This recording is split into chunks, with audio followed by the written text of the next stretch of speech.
दिवाली का त्योहार आ रहा है। अपने दोस्तों को और जिन जिन लोगों के आपने बुरे किए हैं, जिन लोगों को आपने सताया है, दिवाली आ रही है, मिठाई के डब्बे लेके जाएं और उनको खिलाए आएं। नहीं तो आपका सिस्टम तैयार है, पूरी पिक्चर बन चुकी है। राज तो बहुत दूर की बात है, आपको कुछ नहीं मिलने वाला। ये लोग मिठाई खिलाना भी बंद कर देंगे। क्यों? क्योंकि लोगों ने वोट आपको दिए, नोट आपको दी, सपोर्ट आपको दी, पूरा घूमे आपके साथ। वो लोग गली गली गए हैं और आज जिन गलियों में वो लोग धूल चाटते फिरे, उन गलियों का ही आपको ख्याल नहीं है। ये बड़ी दुर्भाग्य की बात है। आगे आने वाले टाइम में ढाणा खुर्द की भी, गांव की भी और हांसी की रोड भी पत्थर से बनेंगी। इनसे तो आज तक कंक्रीट के नहीं बन पाई, हम इन रोडों को भी पत्थर की बनाएंगे। आप देखना इसका हालात। 50,000 वोटों ने विधायक बनाया हांसी का और 50,000 लोगों ने उनके ऊपर अपना भरोसा जताया। अगर कोई कमाई करनी है तो उनके बेटे के हिस्से में 50,000वां हिस्सा आना चाहिए, नहीं उल्टा हुआ। इस 50,000 लोगों की कमाई अगर एक आप अपनी औलाद के लिए कुर्बान कर दोगे, ये अन्याय है, नहीं होना चाहिए। नमस्कार, मैं तान्या मेहता। आज मेरे साथ एक ऐसी शख्सियत मौजूद है जिनकी पिछले कुछ समय में हांसी शहर में कुछ ज्यादा ही चर्चा हो रही है। कोई भी अच्छा कार्य, शुभ कार्य होगा तो नरेश यादव जी आपको वहां पर जरूर मिलेंगे और आज हम इनसे कुछ खास बातचीत करने इन्हीं के गांव ढाणा खुर्द में पहुंचे हैं। सबसे पहले तो नमस्कार सर। नमस्कार जी। सबसे पहला सवाल मेरा ये है कि हांसी की जनता को आपसे बहुत ज्यादा अपेक्षाएं हैं। जितना भी विकास कार्य है, जो कुछ भी अभी आपने उनके लिए पिछले कुछ दिनों में किया है, तो आप कब ये खुलकर बोलेंगे कि मैं विधायक का जो चुनाव है, हांसी विधानसभा का चुनाव है, वो लड़ूंगा? अगर मेरे ऐसा बोलने से अगर मैं विधायक बन सकता हूँ तो अभी बोल देता हूँ जी। लेकिन हमने एक बात बोली है सबको, हांसी को इस तरह अब नहीं रहने देंगे। ढाणा खुर्द गांव देख लिया होगा आपने, ऐसी हांसी होनी चाहिए। अब ढाणा जैसा है ऐसी हांसी होनी चाहिए। आपको कहीं से बाजार लगता है हांसी, शहर लगता है कहीं हांसी? हर गलियों में मिट्टी, बुरा हाल। हमने ढाणा खुर्द की सड़कें देखी हैं, ऐसे चमकना चाहिए शहर। और हमने एक संकल्प लिया है, ढाणा खुर्द के युवाओं ने एक संकल्प लिया, ढाणा खुर्द के ग्रामवासियों ने एक संकल्प लिया कि हरियाणा का सबसे सुंदर गांव बने ढाणा। वो बना 9 मंथ के रिकॉर्ड तो टाइम के अंदर ढाणा खुर्द को एक पहचान मिली। और आज आपको पता है, हांसी में नहीं, हरियाणा में नहीं, हिंदुस्तान के अंदर ढाणा खुर्द के चर्चे होते हैं। अब आने वाले टाइम में एक संकल्प टीम नरेश का और आया है कि हांसी को काशी बनाना है। और हांसी को काशी बनाने का ही हमने नारा क्यों चुना? क्योंकि हमने हांसी को अकेला विकास की कतार में इकट्ठा नहीं करना है। मेरे हांसी के युवा नशे से दूर रहें, उनकी सबकी धार्मिक प्रवृत्ति हो, धार्मिक भावनाएं हों। और हांसी एक ऐतिहासिक शहर है। तान्या जी, मैं आपको बताना चाहूंगा, लोगों ने ऐसा काम किया है हांसी के साथ, वो बर्ताव किया है, ये देश की राजधानी होती थी जी। उसका पूरा का पूरा इतिहास समाप्त करने की कोशिश की है कुछ लोगों ने। अपने लालच के अंदर, अपनी सीट पे बैठने के लालच में हांसी के इतिहास को दबाने की कोशिश की है। उन लोगों को मैं आपके चैनल के माध्यम से कहना चाहता हूं, इतिहास बढ़ाए जाते हैं, इतिहास दोहराए जाते हैं, इतिहास दबाए नहीं जाते हैं। जो संकल्प आपने लिया, आपको क्या लगता है कि उसके लिए राजनीति में आना या गद्दी पर बैठना कितना जरूरी है? मैं ये कहता हूँ, पॉजिटिविटी से जीना जरूरी है। गद्दी पे बैठने वालों ने अगर ये काम कर दी होती है तो आज जरूरत ही नहीं थी। गद्दी काम नहीं करती है, आपकी सोच काम करती है। मैं सोच के साथ बढ़ रहा हूं और उस सोच को कोई रास्ता रोकने वाला आदमी ना हो। आज मेरा रास्ता वो लोग रोक रहे हैं जिन्होंने बड़ी बड़ी गद्दियों पे बैठ के आज तक काम नहीं किए। उनको ऐसा डर है कि नरेश अगर ये काम करेगा तो तुम्हारे कोई गद्दी नसीब नहीं होगी। मैं उन लोगों को आपके चैनल के माध्यम से कहना चाहता हूँ, दिवाली का त्योहार आ रहा है।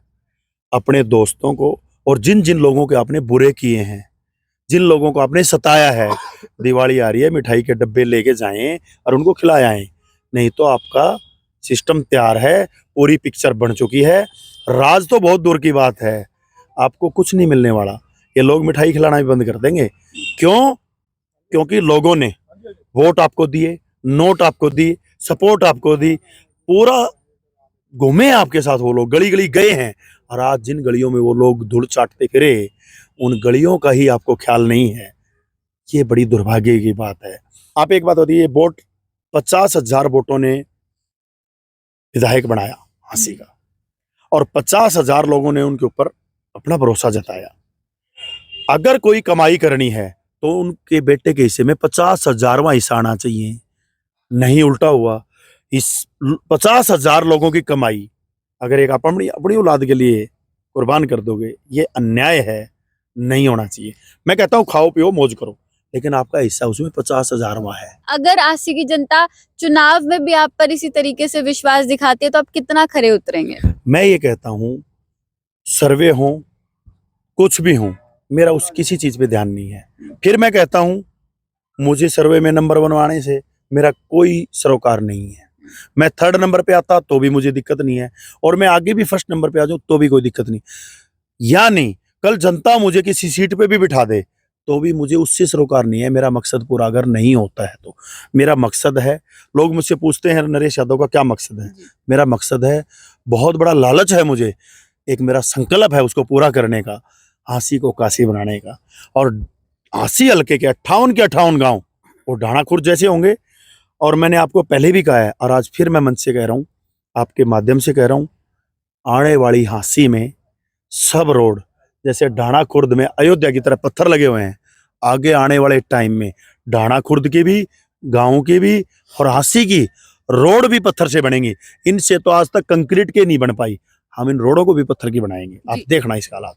एक आखिरी सवाल है, आपके द्वारा शहीद निशांत मलिक का जो द्वार है वो बनाया जा रहा था हिसार चुंगी के ऊपर, और आपको बहुत बार ये कहते हुए सुना है कि उस कार्य में विघ्न डाले जा रहे हैं, उसे पूरा नहीं होने दिया जा रहा है। कौन डाल रहा है वो विघ्न और क्या कार्य है जो पूरे नहीं होने दिए जा रहे हैं? आप विघ्न के बारे में और डालने वाले के बारे में जानकारी जुटाने में लग जाऊंगा तो मेरा गेट नहीं बनेगा। कोई कुछ भी डाल ले, कुछ नहीं होता विघ्न डालना। जब मेरी नीयत सही है और गेट को वहां बढ़ना है तो किसी की बुराई क्यों करनी है। गेट भी बनेगा, बहुत सुंदर बनेगा और ऐसा द्वार बनेगा, जिस दिन ये द्वार बन जाएगा, शहीद निशांत मलिक का द्वार जो बन जाएगा, मैं आपको पहले भी कहता था फुहारा चौक बना, आज आप अपने चैनल के माध्यम से सब लोगों को बताएं। आप बताओ, पूरा शहर रात को 2 बजे तक सेल्फी लेता है नहीं लेता? वहाँ आने वाले टाइम में ऐसा सुंदर द्वार बनेगा ये, वहाँ भी लोग रात को 1-1, 1:30, 2 बजे तक वहाँ सेल्फी लिया करेंगे। हम पॉजिटिव हैं, काम चल रहा है। कोई और रोकने वाला आएगा उसको मैं आपके चैनल के माध्यम से कहता हूँ, अपना टाइम बर्बाद रोकने में ना करना। गेट हमारा संकल्प का हिस्सा है, उस संकल्प को पूरा करने के लिए कोई भी कीमत चुकानी पड़ेगी। नरेश को पर्सनली अपनी कोई भी कीमत चुकानी पड़ेगी, वो कीमत चुकाएंगे, लेकिन गेट जरूर बनाएंगे। इन्हीं पोते जो नरेश यादव ने हमारे गांव में विकास का कार्य करवाया है, जिसे हम असंभव मानते थे। आज हम यहाँ बैठे हुए इस पार्क में और सौभाग्य से ये चैनल हमें मिला तो बताते हुए हमें बड़ी प्रसन्नता होती है, खुशी हो रही है। और ये एक प्रमाण है, जैसे एक अध्यापक सवाल समझाते उदाहरण दे करके समझाता है, तो गांव का उदाहरण दे करके पूरे हल्के को ये बताया जा सकता है। और हमें विश्वास है कि ये जो कह रहे हैं ये विकास होगा हल्के का। और मैं परमात्मा से निवेदन करता हूँ, विनती करता हूँ कि वो हमारे इस पोते को जो है मतलब MLA तो बनाए ही बनाए, आगे मंत्री या और भी आगे बनाए, ताकि हमारा एरिया और ये हमारा जो हाँसी हल्का है ये चमक सके। जय हो। पार्क में अच्छा काम किया ना, उसके लिए बहुत बहुत कृतज्ञता प्रकट करता हूँ। और मैं नरेश को के साथ साथ मैंने हमारा भी है नरेश के कारण है हमारा सीना ना फख्र से चौड़ा है, क्योंकि जब भी हम बाहर जाते हैं ना तो हर कोई ये बोलता है कि कहाँ से हो आप? ढाणा खुर्द से। अच्छा, नरेश वाले ढाणा खुर्द से। तो हम सुन के ये बात है ना बहुत प्रफुल्लित होते हैं। इसलिए हम भाई नरेश का बार बार धन्यवाद करते हैं। आगे भी मैं भगवान से प्रार्थना करता हूं कि भाई नरेश ने भावी MLA और बाद में फिर भगवान इनको मंत्री बनाएंगे। फिलहाल आपने सुना है कुछ खास सवालों के साथ हम नरेश यादव जी के साथ जुड़े थे। अगर आपके भी इनसे कोई सवाल है तो नीचे कमेंट्स करके जरूर बता सकते हैं। फिलहाल वीडियो को ज्यादा से ज्यादा शेयर करिए, जुड़े रहिए मेन मुद्दा है के साथ। धन्यवाद।